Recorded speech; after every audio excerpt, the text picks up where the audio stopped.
अस्सलाम वालेकुम। Welcome to all.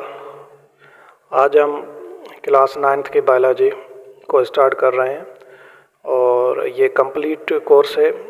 जितने भी बायोलॉजी में चैप्टर हैं क्लास 9th की, टोटल जो चैप्टर हैं क्लास 9th की बायोलॉजी में वो 9 चैप्टर हैं कंप्लीट, जिसमें फर्स्ट चैप्टर है जो इंट्रोडक्शन टू बायोलॉजी, सेकंड है सॉल्विंग ऑफ बायोलॉजिकल प्रॉब्लम, उसके बाद है थर्ड चैप्टर है बायोडाइवर्सिटी, चैप्टर नंबर 4 है cell and tissues, 5 cell cycle है, 6 एंजाइम है, 7 बायो एनर्जेटिक है और 8th न्यूट्रिशन है और फाइनल जो लास्ट चैप्टर 9th वो ट्रांसपोर्ट है। तो वन बाय वन हम इन चैप्टर को क्लियर करेंगे। ये एक कंप्लीट क्रैश कोर्स की सीरीज़ हमने स्टार्ट की है।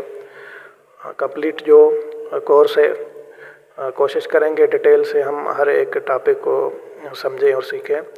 ये जो मेरे यूट्यूब लेक्चर हैं वो ख़ास तौर पर उन स्टूडेंट्स के लिए हैं जो अभी क्लास 9th या मैट्रिक में हैं, या जो आगे चल के प्री मेडिकल उनका एक करियर है, या वो जो बेसिक साइंस जिनको डिफ़िकल्ट लगती है वो भी इससे बहुत कुछ सीख सकते हैं, क्योंकि आगे चल के जो भी टेस्ट होती हैं उनमें बेसिक साइंस में बायोलॉजी का पोर्शन मेजर होता है, उनसे क्वेश्चन आते हैं। तो इस हिसाब से ये जो मेरे वीडियो लेक्चर की सीरीज़ है वो सबके लिए बहुत ही इम्पॉर्टेंट है। जो भी ये वीडियो देख रहे हैं वो आप सबसे रिक्वेस्ट है कि आप अपने दोस्तों में इसके लिंक को शेयर करें और जो भी इससे रिलेटेड स्टूडेंट्स हैं या कैंडिडेट्स हैं जो पढ़ रहे हैं बायोलॉजी, वो इससे फ़ायदा हासिल कर सकें। तो चलिए स्टार्ट करते हैं। 9th क्लास की biology synth text book board है, जिसका पहला चैप्टर है इंट्रोडक्शन टू बायोलॉजी। तो इंट्रोडक्शन टू बायोलॉजी में हम आ गए। अब यहाँ पे इंट्रोडक्शन टू बायोलॉजी में हम क्या पढ़ेंगे, इसमें जो बेसिक जो चीज़ें हैं बायोलॉजी के हिसाब से उनको हम डिस्कस करेंगे। तो सबसे पहले है डेफिनेशन ऑफ बायोलॉजी हम सीखेंगे, बायोलॉजी किसे कहते हैं। उसके बाद है divisions and branches of biology, biology की कौन कौन सी डिविजन्स हैं या ब्रांचेस हैं। Relationship of biology with other science, biology का जो दूसरी साइंस की ब्रांचेस है उनसे क्या ताल्लुक़ है। और उसके बाद Quran instruct to reveal the study of life, Quran की जो आयत हैं वो लाइफ के हवाले से, कुरान पाक की जो आयतें हैं वो स्टडी ऑफ लाइफ के बारे में क्या कहती है उनको हम सीखेंगे। उसके बाद लेवल्स ऑफ ऑर्गेनाइजेशन को हम सीखेंगे। तो चलिए सबसे पहले इंट्रोडक्शन देखते हैं। इंट्रोडक्शन में कौन कौन सी चीज़ें हैं। तो biology is a branch of natural science. तो बायोलॉजी जो है वो नेचुरल साइंस की एक ब्रांच है which deals with the study of living beings, जिसका जो ताल्लुक़ है वो लिविंग बींग्स है यानी जानदारों से। अब इसमें लफ्ज़ जो लिविंग बींग्स है इसका मतलब है यानी ये दोनों को आइडेंटिफाई कर रहा है, यानी प्लांट्स को भी और एनिमल्स को भी। तो बायोलॉजी का जो ताल्लुक़ है वो लिविंग बींग्स से यानी बोथ प्लांट्स एंड एनिमल्स है, और ये नेचुरल साइंस की एक ब्रांच है। It provides knowledge about living organism. Biology किसके बारे में हमें नॉलेज देती है, लिविंग ऑर्गेनिजम्स के बारे में हमें नॉलेज देती है कि लिविंग ऑर्गेनिज्म एक दूसरे से कैसे मुख्तलिफ हैं, यानी शेप के हिसाब से कैसे मुख्तलिफ हैं, साइज़ के हिसाब से कैसे मुख्तलिफ हैं और कंपोजिशन के हिसाब से कैसे मुख्तलिफ हैं। तो अब इसमें ये समझना है कि जो लिविंग ऑर्गेनिज्म है वो सारे एक जैसे भी नहीं हैं। तो कुछ लिविंग ऑर्गेनिज्म ऐसे हैं जिनकी साइज़ बहुत छोटी है, कुछ साइज़ में बड़े हैं, किसी के शेप अलग है, हर एक का शेप डिफरेंट है। उसके अलावा इंटरनली हम कंपोजिशन देखें तो कंपोजिशन भी हर एक ऑर्गेनिज्म की अलग है। तो हमें बायोलॉजी जब हम स्टडी करते हैं तो हमें इन चीज़ों का पता लगता है कि जो भी लिविंग ऑर्गेनिज्म है वो एक दूसरे से कैसे मुख्तलिफ हैं, उनका शेप कैसा है, उनकी साइज़ कैसी है, उनकी कंपोजिशन कैसी है। तो अब आगे हम एटाइमोलॉजी को के वर्ड को हम जब बायोलॉजी को ब्रेक डाउन करेंगे तो वो किससे बना हुआ है। The word biology comes from Greek word. Word biology जो है वो कहाँ से है, ग्रीक यानी यूनानी लैंग्वेज से लिया गया है। बायोस एक लफ्ज़ है बायोस और दूसरा लफ्ज़ है लोगोस।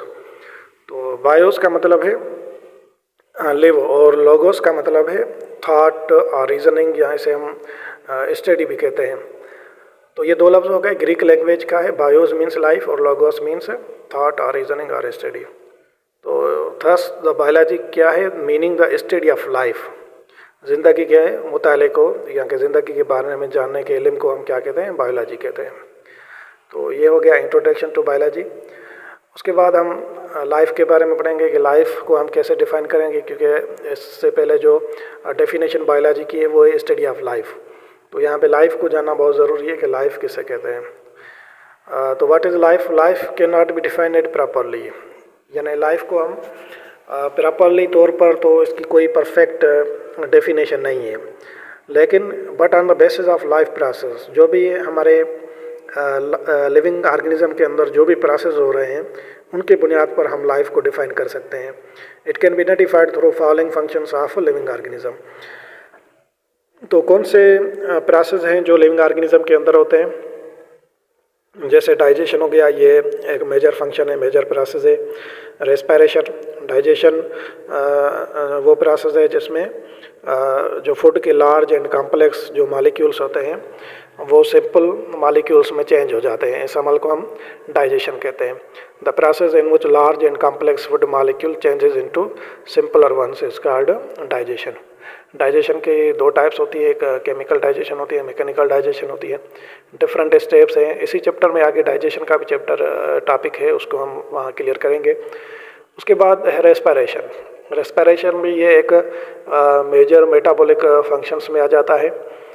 मेटाबॉलिज्म है sum of all the metabolic activities of the cell is called metabolism. Metabolism के दो टाइप्स होते हैं, एक एनाबॉलिज्म और कैटाबॉलिज्म। एनाबॉलिज्म वो प्रोसेस होता है जिसमें कोई भी जो चीज़ है वो सिंथेसाइज होती है, और कैटाबॉलिज्म वो प्रोसेस है जिसमें कोई चीज़, किसी चीज़ की या किसी भी मॉलिक्यूल्स की ब्रेक डाउन होती है। जैसे फोटोसिंथेसिस है वो एक एनाबॉलिज्म का प्रोसेस है, और जैसे डाइजेशन है वो एक कैटाबॉलिज्म का प्रोसेस है। तो इन दोनों को मिलाकर हम मेटाबॉलिज्म कहते हैं। उसके बाद मूवमेंट है। मूवमेंट ये बहुत प्लांट्स एंड एनिमल का कैरेक्टर है। ग्रोथ हो गई, ये भी एनिमल लिविंग ऑर्गेनिज्म का कैरेक्टर है। डेवलपमेंट हो गई। उसके बाद एक्सक्रीशन। अब डेवलपमेंट क्या होता है कि वो चेंजेस, यानी बिफोर बर्थ से पहले जो भी लिविंग ऑर्गेनिज्म के अंदर चेंजेस हो रही है उसको हम डेवलपमेंट कहते हैं। आफ्टर बर्थ जो भी चेंजेस होती हैं उसको हम ग्रोथ कहते हैं। तो ये भी एक लिविंग ऑर्गेनिज्म का कैरेक्टर है। उसके बाद एक्सक्रीशन है। एक्सक्रीशन यानी इखराज का अमल, the removal of unwanted metabolic by product, या जिस्म से जो बेकार मादे उनका जो बाहर आना उसको हम एक्सक्रीशन कहते हैं। इसके अंदर एक्सक्रीशन के लिए जो मेन हमारा आर्गन है वो किडनी है।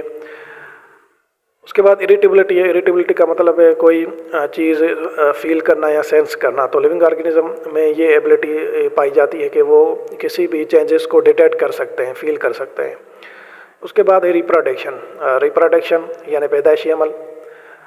ये एक ऐसा अमल होता है जिसमें जो लिविंग ऑर्गेनिज्म है वो अपने ही जैसे दूसरे लिविंग ऑर्गेनिज्म को पैदा करते हैं। इस अमल को हम रिप्रोडक्शन कहते हैं। यहाँ the process of producing of spring.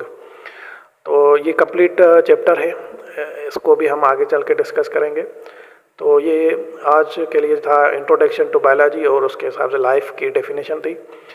और इसके बाद जो सेकंड जो लेक्चर अपलोड होगा उसमें हम divisions and branches of biology को डिस्कस करेंगे कि बायोलॉजी के डिविजन्स कौन से हैं। जैसे कि 3 मेजर डिविजन्स हैं, जूलॉजी, बॉटनी एंड माइक्रोबायोलॉजी। उसके बाद ब्रांचेस इसकी अलग अलग हैं। 1 बाय 1 हर एक ब्रांच को जो है वो डिटेल से डिस्कस करेंगे विथ एग्जांपल के साथ, morphology, anatomy, cell biology, histology. तो उम्मीद है कि आपको ये चीज़ें क्लियर हो गई होगी। Thank you so much.